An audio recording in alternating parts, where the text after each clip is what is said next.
Om Om Om Om Sahana Vavatu Sahanao Bhunaktu Sahaviryam Karavavahai Tejasvinavari Dhitamasto Vidvi Shavahai Om Shanti Shanti Shanti Harihi Om Shri Gurubhyo Namaha Harihi Om समस्त जन कल्याणे निरतं करुणामयं नमामि चिन्मयं देवं सद्गुरुं ब्रह्मविद्वरं सद्गुरुं ब्रह्मविद्वरं ओम श्री चिन्मय सद्गुरवे नमः हरि ओम. A very good evening to you all. Sorry for the time delay. There was some technical hitch um, in switching YouTube on. That is why there has been so much of a delay in starting. So today's topic is from Self-Unfoldment, a manual of self-unfoldment by Gurudev, Puja Gurudev, Swami Chinmaya ji. This today's topic is Ahimsa. Himsa means hurting. If I want to be peaceful, it can never happen when I hurt others physically, mentally, or emotionally, and not only hurt others, even if I hurt myself, I cannot be happy. So, ahimsa is considered to be a yama. Yama is also the lord of death. Yama also means control. Yamanam means I control my own personality, I control my own sense organs by not hurting others physically. Physically, not hitting or beating another person. But we will not do it physically most of the time these days because there are physical punishments when we hurt others.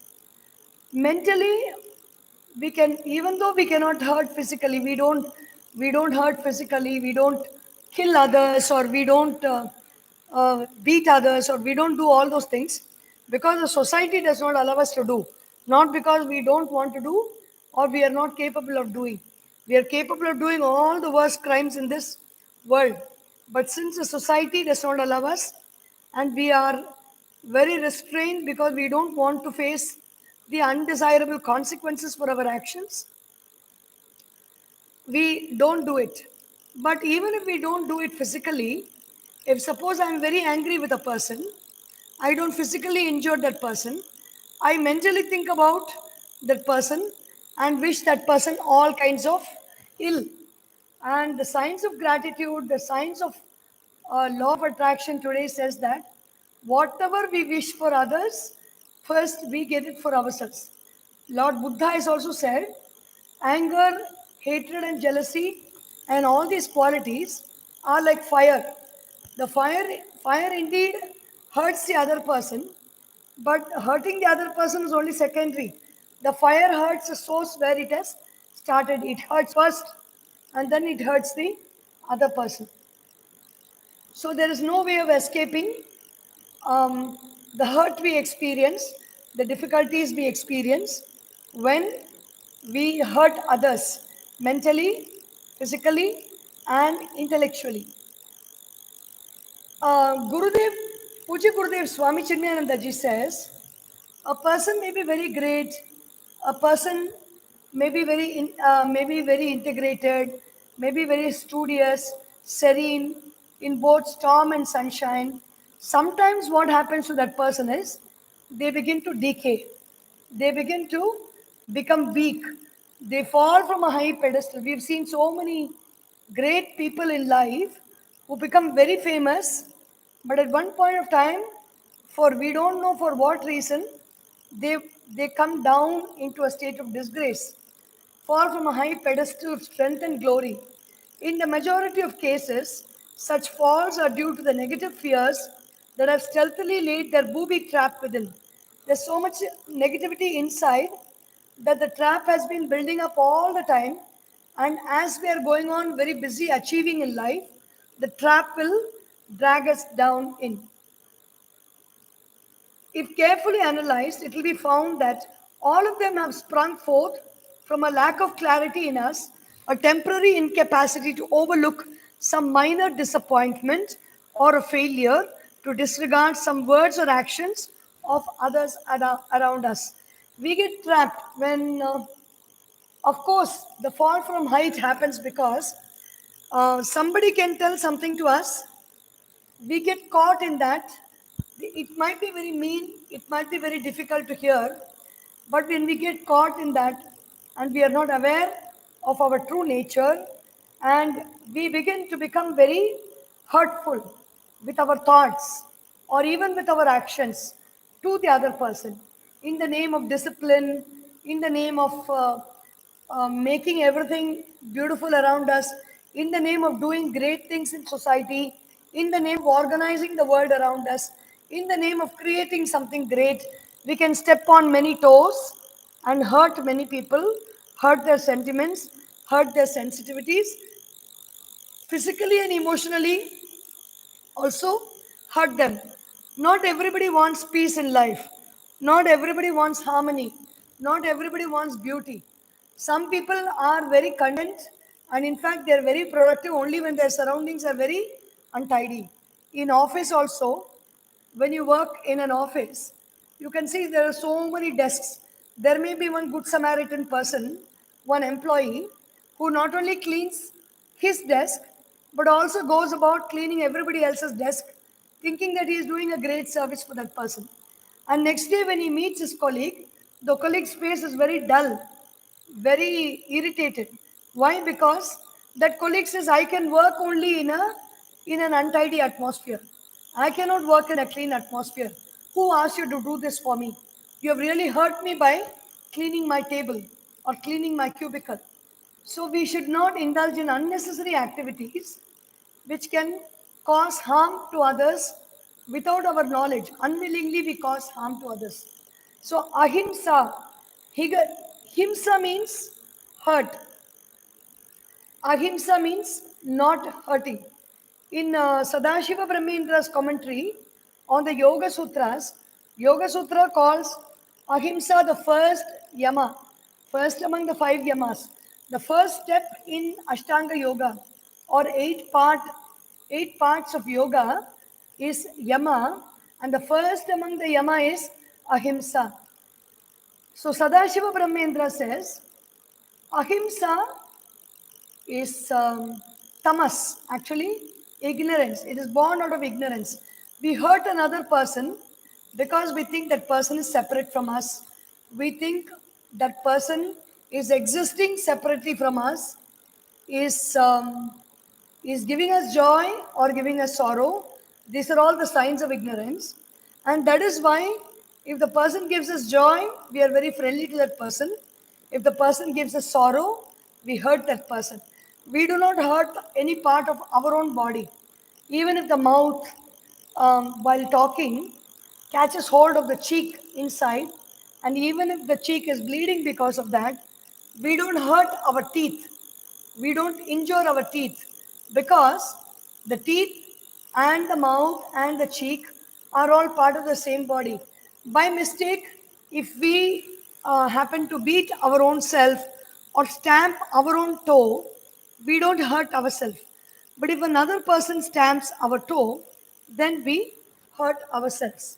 We hurt that person, we get angry with that person. Why we get angry is because we believe that the person is different from me, and so I have to hurt that person because he has done this to me. So getting out of um, that idea of duality is the first step, and in which ahimsa will help us when, irrespective of who is doing what, irrespective of whom we meet in society, samashatrau cha mitre cha tatha manapamanayoho shitoshna sukha dukkheshu samasanga vivarjitah यस्मान्न उद्विजते लोकः लोकान्नो द्विजते च यः हर्षामर्ष भय उद्वेगैः मुक्तो यस्य च मे प्रियः. In Bhakti Yoga, chapter 12, the Bhagavad Gita, Bhagavan says, I love that person who does not get agitated by himself and who is not affected by the agitation of others. And Harsha, Amarsha, Bhaya, Udvega. He is free of, Harsha means exhilaration, Amarsha means depression, Udvega is very excited. Then Bhaya is fear, free from all this. And such a person is Me Priyaha. So, a person who practices Ahimsa is very dear to Bhagavan. In, um, in a weak moment, when we are, so when this problem comes, Gurudev says, it does not affect us all the time. But there are moments when we are weak. During those moments, what happens? In a weak moment, when we are off guard, any paltry happening can become a stupendous load on our mind, dragging this dead weight of worry, the consequent agitations. It is impossible for the man of integrity to maintain his poise and keep his earlier strides. We must set up a free flow of forgiveness for from within us so that in this rushing flood we can flush out all of our negativities and suicidal disturbances. More than forgiveness, a man who is building himself up for the highest achievement must have plentiful ability to forget the follies of others and about the dishonesty of those who are working with him and the vulgarities of the members of his team. All cannot have true inspiration. Even when they are inspired, all may not have the real efficiency in them or the consistency of purpose with them. Let us learn to forgive them, and if they continue to be bad, forget about them. The poet says, good to forgive, best to forget. So, this is a very interesting thing. In our life, we may be sadhakas. We may want to work our energies up in such a way that we are living a very peaceful and harmonious life, and we are struggling and we are striving towards more and more peace and harmony. But at any point of time, at all points of time, wherever we may be, in whichever part of the world we may be, even in the Himalayas or even in an ordinary tenement, or even in a palace, or even in a even in our own house, or even in our workplace, we are surrounded by people who hate us. We are surrounded by situations that come to that seem to be against us. Basically, people, situations, and even objects sometimes that are very that are disturbing our mind completely. So, practicing ahimsa means forgiving. Forgiving is actually you are giving for. For whose sake are you giving? You are giving for your own self. That is why it is called forgive. Give for. Forgive. When I when I give for myself, I am free first, and then only the other person stops to disturb me. So there is a prayer in the American Indian tradition. There is a prayer called Ho'oponopono. Before that, let me tell you what is Patanjali Maharishi's description of the effect of ahimsa. Patanjali Maharishi says, Ahimsa pratishtayam tatsannidhau vairatyagaha. We learn from many stories about the ashrams and rishis where we might have even seen YouTube videos where a dog is feeding a cat baby. A cat baby cat is there, which is among the other puppies. It is there. The dog is feeding that cat, and a tiger is playing with deer. A tiger and its cubs are playing with the deer.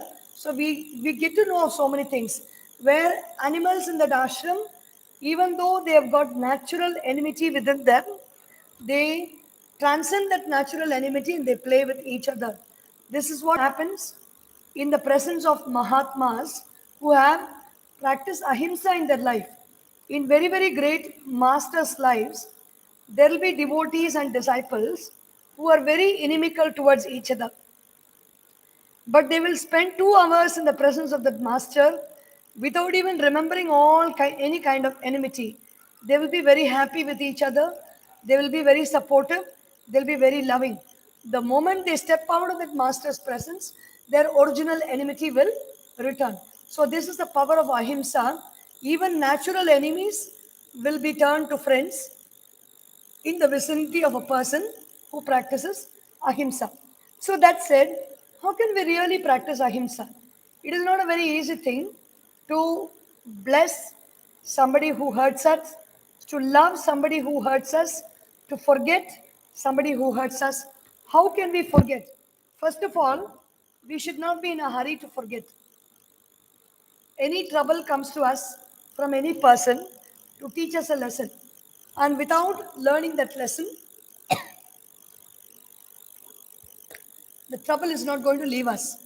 So, what is the lesson we have to learn? The lesson is um, there is integrity, there is unity. Even if somebody is very unfriendly towards me, that person and me are one. That is a lesson. That's the ultimate lesson we have to learn in life. If we have not learned this lesson, these kind of situations, these kind of difficulties are going to come again and again in our life.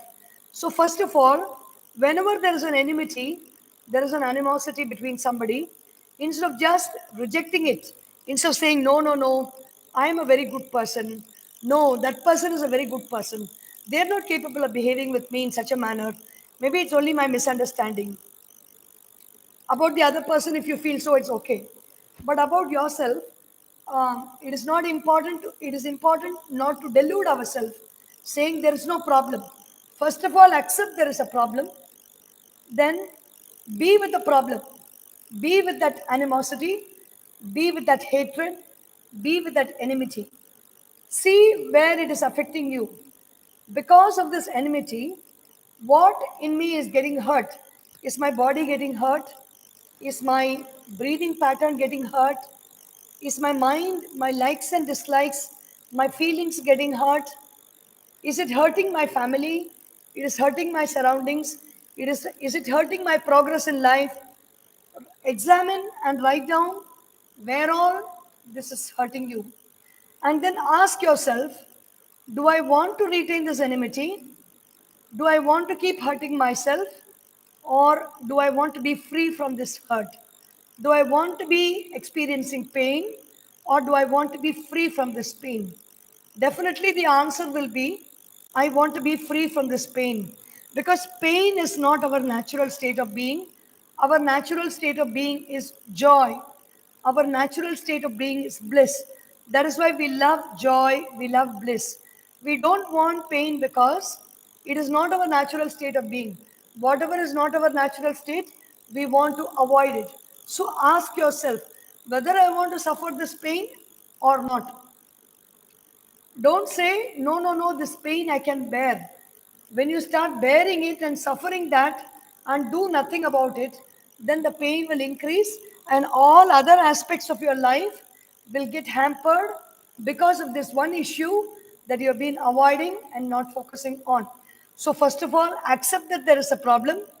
Accept, see where the pain is happening, whether the pain is happening in your physical sensations or the pain is happening in the emotional aspect of your being, or which part of the body actually there is pain. Whether it is in the top of the head, whether it's between the region between the eyebrows and the face, or it's in the throat and the throat surrounding areas, or it is in the heart and the heart surrounding areas, it is in the navel or the surrounding areas, because of somebody's injury and somebody hurting you, where is the pain happening? Observing that will give you whether your body is affected, your mind is affected, or your intellect is affected. But whichever part is affected, the treatment is the same. The treatment is forgiveness. So, in the American Indian tradition, how to forgive? It is not something that we can do. Okay, I forgive you. You go away. It doesn't go away because we have only said words. Words mean nothing. It has to come from our feelings. The bhavam has to be of forgiveness. Until that feeling of forgiveness comes, the situation is not going to change. The anger is not going to change. Or one way is to, with expression of gratitude, think of all the very nice things that the person has done to you. Think of all the good things that the situation has brought to you. Think of all the beautiful things that this person and situation combined has given you in your life. when you think about all that and you feel grateful for that, you say, thank you, thank you, thank you for giving me this wonderful opportunity to learn about myself. Thank you, thank you, thank you for giving me this wonderful opportunity to know that I have so much anger stored inside me. When you are very grateful, then the universe gives you more and more opportunities to be grateful for, and your gratitude increases for something. The objects, the situations, and people for whom you are grateful for, and their quality, the qualities for which you are grateful for, the knowledge for which you are grateful for will increase, will become abundant in our lives. So, gratitude is one thing. The other thing is, if we really want to get relieved of the pain, there is no other way except to forgive. How to forgive? Patanjali Maharishi has spoken about that also. In our personal lives, all our problems actually come from very a close circle of people around us. We are not really bothered about what people in the road say, what people in the society say. We are not bothered. But we are very bothered when somebody who is close to us says something. So, Patanjali Maharishi says, when somebody who is close to you gives sorrow to you, respond with Karuna Bhava. Karuna is what? Is compassion. And compassion is the healing. Kripaya Bhutajam Dukkham, says Puja Guruji, Swami Tejomayanandaji in Manashodanam. How to free myself of the sorrow that is given to me by the beings around me, the people around me. It is by Kripa. And how to cultivate that? Kripa means Kripu Samarthye. Kripa, the root dhatu is Kripu. Kripu means compassion. It is a karana. It is a word. It is an action that we do. Kripa is, we have love in general. We have consciousness. When that consciousness gathers in abundance, it is love. And when that love becomes so strong that it can be forced into some person or object or thing, then it becomes compassion, which is called kripa. And that kripa is our ability to pour compassion into somebody who gives us trouble. So, um, how to cultivate that kripa? If somebody is hurting you, somebody is thinking ill of you, and you can't do away with that person because they are very close in your life, you bring your hands together in the blessing position and then visualize that person, and we can repeat the words of hope, opono opono. I'm sorry, I love you, please forgive me, thank you. I'm sorry, I love you, please forgive me, thank you. I'm sorry, I love you, please forgive me, thank you. Why do we say, I'm sorry? When we say, I'm sorry, we don't shirk our responsibility. That person is behaving badly to me, that person is hateful towards me because I have done something that is causing that hatred coming towards me. That person is not hateful to another person besides me. That person is not hateful to another person on this side. That person's hatred is directed towards me. So I take responsibility. Yes, I have done something that either in this birth or in the previous birth. Most of the times we don't even need to go to previous birth. All the previous birth problems are all coming manifesting in our body as diseases. Purva janma kritam papam vyadhi rupena jayate. Our previous janma activities are not actually coming from people around us most of the time. The people around us are giving us trouble because of the wrongs that we have done, mostly in this janma, in this lifetime itself, either in the very distant past in our lives or in the recent past where we have hurt somebody, and that is only causing the disturbance, that person to be disturbed and causing us to hurt us. So you say, I am sorry, first because I might have done something without my knowledge that can make you to do this towards me. Nobody likes to hate others. If you really think about it, will anybody get up in the morning and say, no, I want to hate this person, I want to irritate this person, I want to really kick this person? They don't get up. Everybody gets up very peacefully in the morning. So nobody really wants to give us trouble in life. But despite that, through the day, they begin to do that because we might have done something that has agitated them and that is coming back to us in the form of this trouble. So you say, I'm sorry. And next, don't keep harping, okay, I have given trouble to you. I have given trouble to you. Don't hurt yourself also. Your life is also very precious. Your presence is also very precious. So don't hurt yourself. Don't hurt others. Just say, I love you. I love you because love is a healing balm that can dissolve all kinds of disturbances. So that is why a Mahatma who has got two disciples who are fighting with each other all the time, said, okay, come on Thursday, come to the temple at 6 o'clock, sit together and chant Vishnu Sahasranama. At the end of the Vishnu Sahasranama, they discovered so much of love for each other. The same way, there's another person who said to come out of your enmity, sit together for half an hour chant Sahana Vavatu, Sahanau Bhunaktu, Sahaviryam Karavavahai, Tejasvina Vadhitamastu, Ma Vidvishavahai, Om Shanti Shanti Shanti. It is a Veda mantra that says Sahana Vavatu. May we both protected. Sahanau Bhunaktu. May we both have nourishing food together. Sahaviryam Karavavahi. May we both develop our energies together. Tejasvi Navadhitamastu. May we develop our brilliance and brightness together. Ma Vidvishavahaihi. Let us not feel any anger, hatred, or jealousy among ourselves. Om Shanti Shanti Shanti.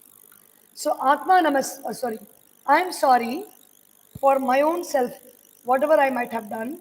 I love you from all my heart, with all my sincere, deep, heartfelt. I express my heartfelt love for you. I thank you. Why are you thanking that person?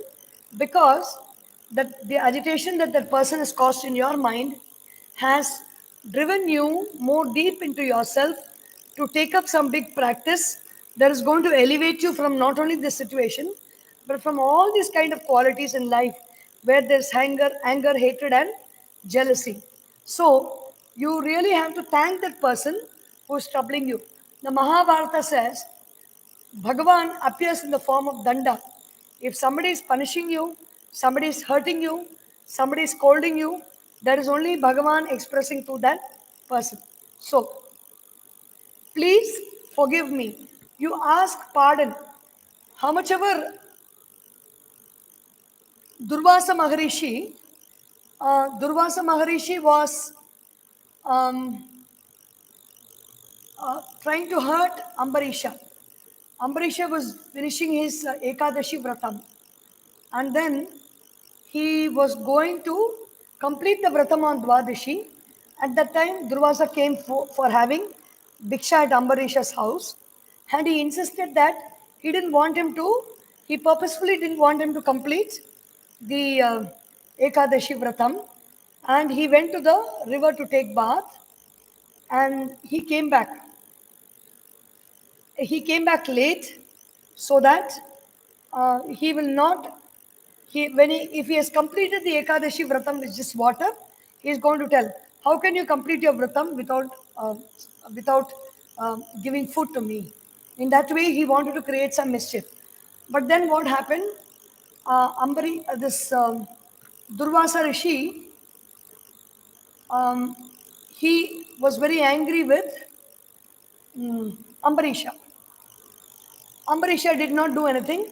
He asked his pardon and he began to complete his pujas for the Ekadashi. But Bhagavan is always watching his bhakta.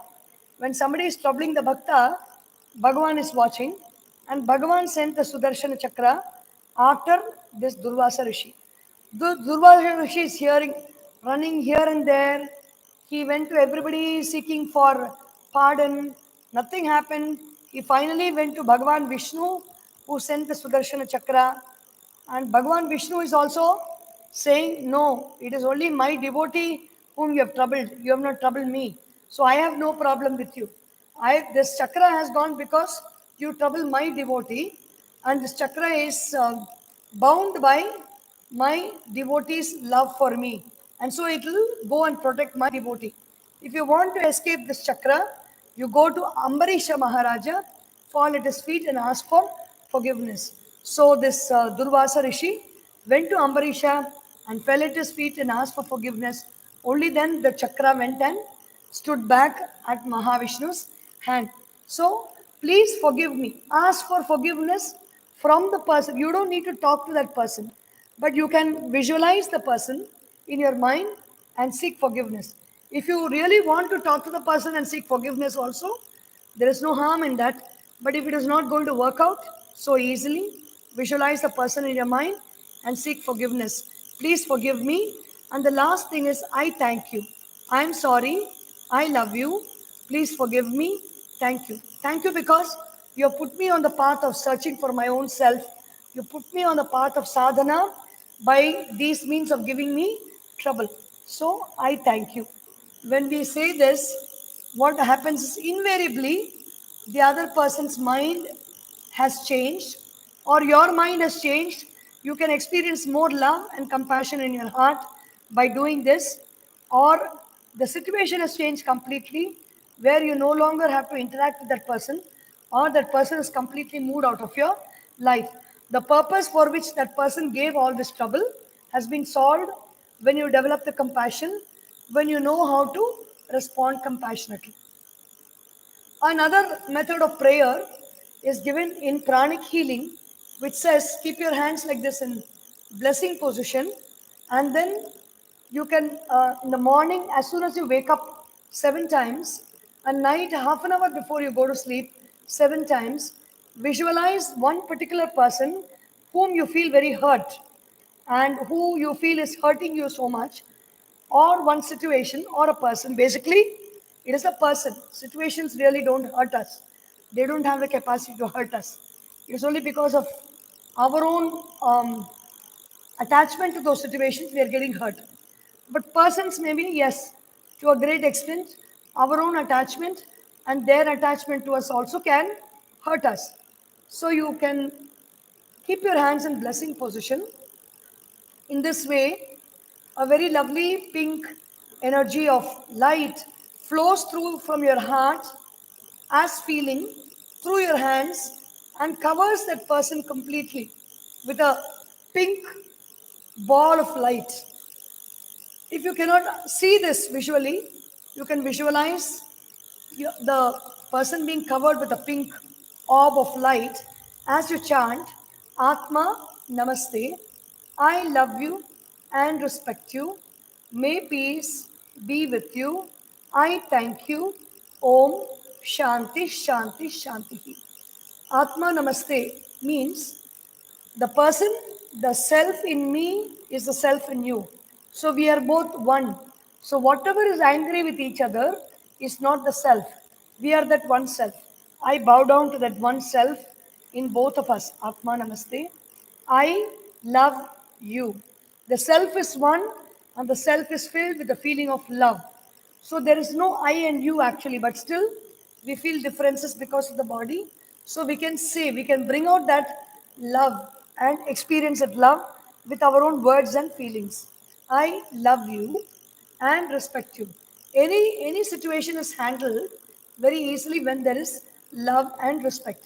If you cannot love a person, it is okay. At least begin with respecting the person. The more you respect the person, the more you'll begin loving that person. I love you and respect you. May peace be with you. A person gives us trouble because they don't have peace within themselves. Because they don't have peace, they have restlessness in abundance, so they're giving us restlessness. So you wish them all peace and all well-being. May peace be with you. Same way as in Hoponopono, I thank you. I thank you because you have made me, you have set me on the path of sadhana through your behavior towards me. I thank you. Om Shanti, Shanti, Shanti. So when we say this, automatically what happens is four things can happen. That person can become very pleasant towards us, or we can completely become so pleasant towards that person. The situation will change. The person may leave our life or we may leave that person's life. All these four things are happening, but we don't need to do it for the sake of this. We just do it for the sake of clearing the impurity of anger, impurity of hatred that is there in our heart. So when we practice compassion, we stop hurting others. Himsam kayadi anihaya. Guruji quotes from the Bhagavatam, the discussion between Narada and Yudhishthira, which is in the Manashodhanam. How can we conquer himsa? Himsa means my capacity to hurt others physically, emotionally, mentally. By controlling the body, controlling the mind, and controlling my senses, I can prevent myself from hurting others. So we can practice ahimsa and thereby we can retain our peace of mind. With this, we conclude and meet again next Sunday for Chinmaya Yoga series. ॐ ॐ ॐ सर्वेषां स्वस्तिर्भवतु सर्वेषां शान्तिर्भवतु सर्वेषां पूर्णं भवतु सर्वेषां मङ्गलं भवतु सर्वे भवन्तु सुखिनः सर्वे सन्तु निरामयाः सर्वे भद्राणि पश्यन्तु मा कश्चित् दुःखभाग् भवेत् ॐ असतो मा सद्गमय तमसोर्मा ज्योतिर्गमय मृत्योर्मा अमृतं गमय ॐ पूर्णमदः पूर्णमिदं पूर्णात् पूर्णमुदच्यते पूर्णस्य पूर्णमादाय पूर्णमेवावशिष्यते ॐ शान्ति शान्ति शान्तिः हरिः ॐ श्री गुरुभ्यो नमः हरिः ॐ बोलिए श्री सद्गुरुनाथ महाराज की जय हर नमः पार्वती पतये हर हर महादेव हरि ओम।